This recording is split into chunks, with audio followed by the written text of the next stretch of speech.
ఏం గతి పట్టింది కేసీఆర్ నీకు? కళ్ల ముందే పార్టీ సర్వనాశనం అవ్వడమే కాకుండా నీ కుటుంబం కూడా రోడ్డు మీద పడ్డది. నీ బిడ్డ కొడుకులు రోడ్డు మీదకు వచ్చి పంచాయతీ పెట్టుకుంటున్నారు. అంటే ఇది నువ్వు చేసుకున్న పాపమే కదా.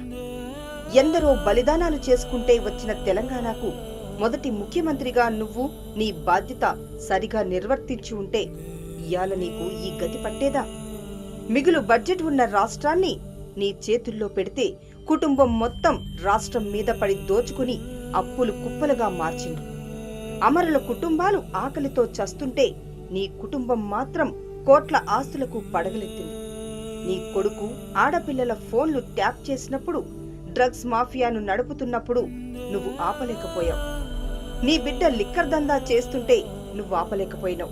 నీ అల్లుడు భూదందాలు చేస్తుంటే ఆపలేకపోయినావు.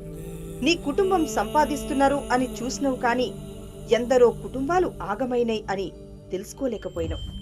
ఆ బాధితుల పాపమే ఇయాల నిన్ను కర్మ రూపంలో వెంటాడుతుంది. ఎన్ని లక్షల కోట్లు ఉంటే ఏంది కేసీఆర్? కొద్దిగా కూడా మనశ్శాంతి లేకుంటే ఇది నువ్వు చేసుకున్న పాపమే. కర్మఫలం అందరూ అనుభవించాల్సిందే. ఇప్పటికైనా తెలంగాణ ప్రజలకు క్షమాపణ చెప్పి తిన్న ఆస్తులు తిరిగిచ్చే. చేసిన పాపాల్లో కొద్దిగైనా కడుక్కోవచ్చు.